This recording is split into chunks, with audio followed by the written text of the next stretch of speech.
Ихэнх бодисууд байгаль дээр нэгээс дээш төлөвтэй тохиолддог. Бодисын 3 үндсэн төлөв бол хатуу, шингэн, хийн төлөв юм. Эрдэмтэд эрсдэс нөхцөл тохиолдох бусад төлөвүүдийг ч нэн илрүүлжээ. Өөр төлөвүүдийн хоорондын хамгийн гол ялгаа бол ялгаатай температур эсвэл даралтын нөлөөгөөр бөөмүүдийн хоорондын таталцал нь өөр өөр байдаг туршдаг. Хатуу бодисыг үүсгэх бөөмүүд ч мөн адил хөдөлдөг. Гэхдээ бусад төлөвт байгаа бодисынхоос илүү удаан хөдлөнө. Бөөмүүдийн хоорондын таталцлын хүч нь маш их байдаг учраас тэдгээрийн хооронд холбоо үүсэн нэг тогтсон байрлалд байрандаа жижиг хөдөлгөөнтэй байна. Хатуу биетүүд нь тогтмол эзлэхэн болон хэлбэртэй байдаг.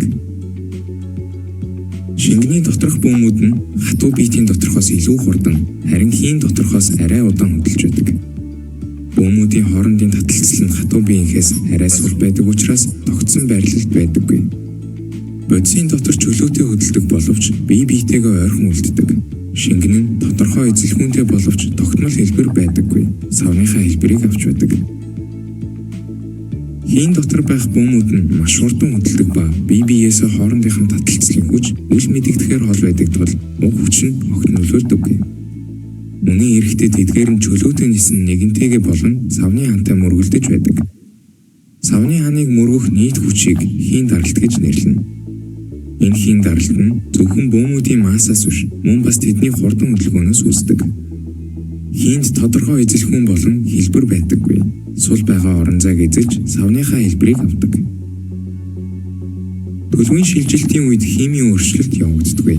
Энэ нь бөөмүүд нь өөрчлөгдөхгүй, харин тэдний байрлал ба хурд өөрчлөгддөг гэсэн үг юм. Тодорхой бодисын орших төлөв нь температур болон даралтаар тодорхойлогдно. Шилжилтийн үе шатны температурын өөрчлөлт эсвэл даралтын өөрчлөлтөөр өдөөгддөг байна.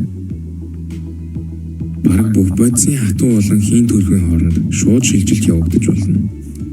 Энэ нь хатуу бодисууд шингэн төлөвийг дамжихгүйгээр хийн төлөвд шилжиж болно, эсвэл эсрэгээрээ шилжиж болно гэсэн үг юм. Хатуу төлөв шууд хий болж шилжих өөрчлөлтийг сублимац гэнэ. Энэхүү үйл явцын нэг жишээ бол хуурай мөснөөс уур гарах үзэгдэл юм. Үүний эсрэг чиглэлтэй үйл явц бол хуримтлагдах үйл явц юм. Үүний нэг жишээ бол өвөл цонхон дээр усны уурын үлдсэн талс дүүсэх үзэгдэл юм.